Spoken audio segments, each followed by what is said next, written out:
ये देखिए, object is displaced from point A two point be under the force F vector, find out work done by this force.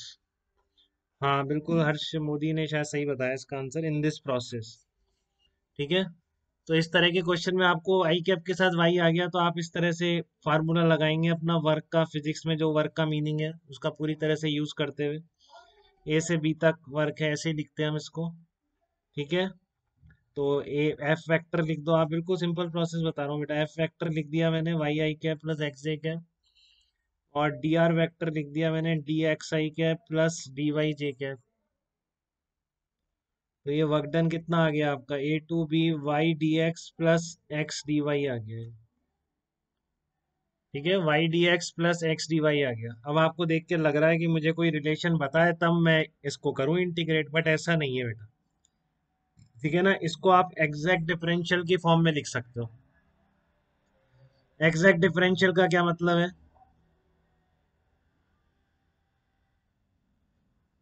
Exact differential का मतलब क्या है कि आप y D x plus x D y को d x y लिख सकते हो। क्या लिख सकते हो? Y D x plus x D y को आप डी एक्स वाई लिख सकते हो। कैसे लिख सकते हो? एक्स को कांस्टेंट रखो, यू इंटू वी मेथड। जैसे मान लो एक्स वाई का डिफरेंशिएट करना है किसी भी वेरिएबल के रिस्पेक्ट में, कैसे करते हो? X into d y by d t plus y into d x by d t, करते हो कि नहीं करते हो? हाँ अमन सही कह रहे हैं, हमें डी टी कट जाएगा यहाँ से। ठीक है, तो क्या बन गया, d x y equal to x D y plus y D x. तो पूरे x D y plus y D x की जगह आपने क्या रख दिया? X D y plus y D x की जगह आपने डी एक्स वाई रख दिया, ए टू बी। अब क्या करा देखो आपने, एक्स वाई का डिफरेंशिएट किया फिर उसका इंटीग्रेट कर रहे हैं, तो ये दोनों तो रिवर्स प्रोसेस है, डिफरेंशिएशन और इंटीग्रेशन। जब आप किसी फंक्शन का डिफरेंशियल करके उसका वापस इंटीग्रेट कर दोगे तो वापस वही फंक्शन निकल के आ जाएगा कि नहीं आ जाएगा, ए टू बी, वापस एक्स वाई निकल के आ जाएगा। बोलो, किसी फंक्शन का आपने डिफरेंशिएट किया और फिर उसका इंटीग्रेट कर दिया तो इसका मतलब आपका वापस वही function x comma x y निकल के आ जाएगा। ठीक है। या आप इंटीग्रेशन डी एक्स, आपका एक्स होता है इसीलिए, तो वही बात है कि एक्स वाई का कितना आएगा, डिफरेंशिएट फिर इंटीग्रेट, तो ये वापस आपका एक्स वाई निकल के आ जाएगा। आप ऊपर वाला लिख दो, बी का कोऑर्डिनेट कितना है, 1,1, तो 1 इंटू 1 माइनस 0 इंटू 0 कितना आ जाएगा, 1 जूल आपका आंसर आ जाएगा। तो देखो आपको इसमें भी फिर ट्रेजेक्टरी की जरूरत नहीं पड़ी, इसलिए ये भी क्या होगा, कंजर्वेटिव फोर्स हो जाएगा।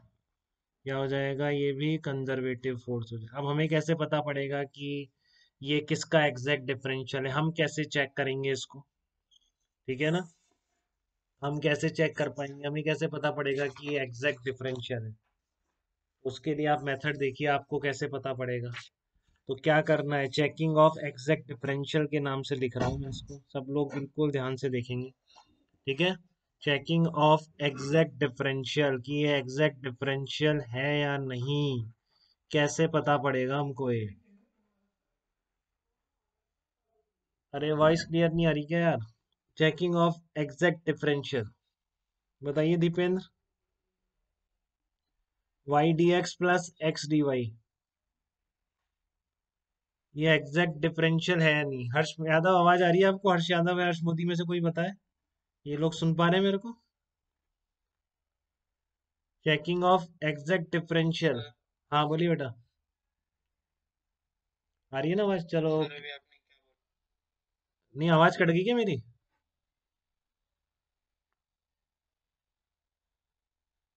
गड़बड़ हो रही है इसका मतलब, नहीं? हाँ कौन सा नेट चल रहा है, नेट तो सही चल रहा है फिर।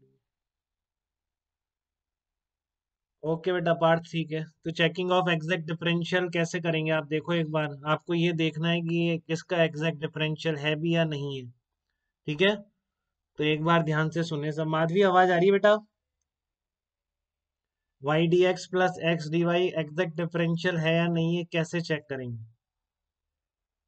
तो आप क्या करेंगे, पहली टर्म उठा के इंटीग्रेट करिए, और इसमें जब आप x के रिस्पेक्ट में कर रहे हैं तो x के अलावा सब कांस्टेंट मान लीजिए, dx आ रहा है तो x के अलावा सबको कांस्टेंट मान लीजिए, तो कितना आ जाएगा, y बाहर आ गया, इंटीग्रेशन dx किसके बराबर आ गया, xy आ गया। ठीक है, और फिर आप दूसरी टर्म उठाइए, x इंटू डी वाई उठा लीजिए, इसका इंटीग्रेट करिए। अब y के अलावा सब कांस्टेंट मान लीजिए, तो एक्स बाहर आ जाएगा, इंटीग्रेशन डी वाई, ये एक्स वाई आ जाएगा। तो अगर आपके दोनों ये इंटीग्रेट करने पर सेम रिजल्ट दे दें, तो ये आप एग्जैक्ट डिफरेंशियल की फॉर्म में इसको लिख सकते हो। सेम रिजल्ट नहीं आएगा तो नहीं लिख सकते हो। अब आपके दोनों के इंटीग्रेशन एक्स वाई आ गए, तो इसलिए आप y D x plus x D y को क्या लिख पाओगे, डी एक्स वाई लिख पाओगे। हाँ तो कोई बात नहीं, आप तब देख लेना। वैसे लोग थोड़ा सा मैं आसान कर दूं, अगर इससे कुछ हो पाए कई बच्चों को, एक दो बच्चों को और दिख पाए। मैं इसको स्क्रीन शेयरिंग कर रहा हूँ। हर्ष यादव आप बताइए, कुछ सही दिख पा रहा है क्या आपको? Y D x plus x D y क्या आ जाएगा, एक्स डी एक्स वाई आ जाएगा। बोलिए।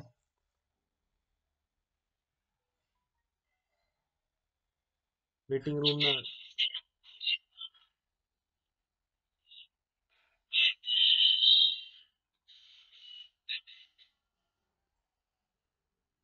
तो y D x plus x D y किसके बराबर आ गया, डी एक्स वाई के बराबर आ गया। ऐसे बेटा आप खुद भी क्वेश्चन बना सकते हो, देखो आप कैसे बनाओगे क्वेश्चन।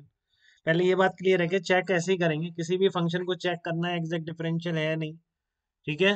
तो आप क्या करेंगे, उस दोनों का इंटीग्रेट करके देख लीजिए। अब आप लोग कैसे बनाएंगे, अपनी तरफ से बना सकते हैं, कोई भी ले लीजिए, रैंडम ले लीजिए। फॉर एग्जांपल मैंने एक्स क्यूब इंटू वाई ले लिया। ठीक है।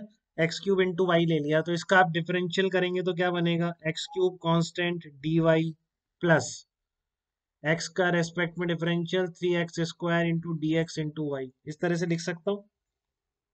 अब देखो ये dx के साथ वाले का एक फोर्स बना लो आप, एफ वेक्टर क्या आ जाएगा, 3x² Y I cap plus x cube J cap आ जाएगा। ये आपका फोर्स वेक्टर आ गया, 3x² Y I cap plus x cube J cap. ठीक है। तो इस फोर्स वेक्टर को क्या होगा, ये तो एग्जैक्ट डिफरेंशियल बनना ही बनना है क्योंकि आपने इससे बनाया है वैसे तो। लेकिन आप फिर भी चेक करें, फॉर एग्जांपल ये होता तो इस तरह के कई एग्जांपल खुद बना सकते हो आप एग्जैक्ट डिफरेंशियल में।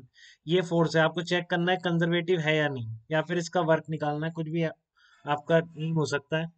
तो आप क्या करेंगे, इस फोर्स को चेक करने के लिए आप क्या करेंगे, integration f vector dot d are vector लिख दीजिए सबसे पहले तो। फिर इसको करिए 3x² y D x plus x cube d y. अभी एक एग्जैक्ट डिफरेंशियल है तो या किसका है, ये सब निकालना है आपको। तो आप पहले इसका इंटीग्रेट करिए, देखिए फिर ध्यान से, 3x² वाई डी एक्स का इंटीग्रेट करिए। तो x के अलावा सब बाहर ले लीजिए, 3y x² D x. x² D x क्या होता है, एक्स क्यूब अपॉन 3 होता है, तो ये एक्स क्यूब वाई हो गया। ठीक है। Integration x cube d y क्या होगा, integration x cube d y हो जाएगा आपका, देखें integration x cube d y क्या हो जाएगा, एक्स क्यूब आप बाहर ले लो, इंटीग्रेशन डी वाई। देखो सेम आ गया, वो तो आना ही था, ये तो आपने बनाया था इसलिए। लेकिन फिर भी अगर इस तरह का फोर्स गिवन होता, आप कैसे चेक करते एग्जैक्ट डिफरेंशियल है या नहीं, आप इंटीग्रेट करके देखते। दोनों टर्म को इंटीग्रेट किया, दोनों टर्म सेम आ गई। ठीक है। तो इसलिए आप इस पूरे को क्या लिख सकते हो, integration d x cube y लिख सकते हो। तो ऐसे आप पहले फंक्शन में चेक कर लीजिए बेटा, अगर आपको पाथ ना दे तो बनना ही चाहिए, अगर वर्क पूछा है तो। ठीक है। और जैसे मान लो ये इलेक्ट्रोस्टैटिक फोर्स होता तो पक्का एग्जैक्ट डिफरेंशियल बनना ही बनना था, तो फिर आप कहीं से कहीं तक का भी वर्क लिख सकते थे। तो ये इंपॉर्टेंट कहानी है कंजर्वेटिव नॉन कंजर्वेटिव की। कई बार हमें लगता है ऐसे फोर्सेस को देख के, जैसे इस तरह का फोर्सेज है, इक्वेशन देख के कि हमें y as a function of x बताओ, बट उस कंक्लूजन पे जाने से पहले आप चेक कर लीजिए कहीं एग्जैक्ट डिफरेंशियल तो नहीं है। ठीक है। क्या करेंगे, दोनों टर्म का इंटीग्रेट कर देंगे आप इसमें। ठीक है, दोनों टर्म का इंटीग्रेट कर दीजिए, अगर वो सेम आ जाती है तो वो आपका उसी का एग्जैक्ट डिफरेंशियल लिखा हुआ होगा। ठीक है ना, अगर ये दोनों टर्म सेम आ जाती है तो ये आपका क्या होगा, इंटीग्रेट करने पर वो जो एक्सप्रेशन है उसी टर्म का एग्जैक्ट डिफरेंशियल लिखा हुआ है।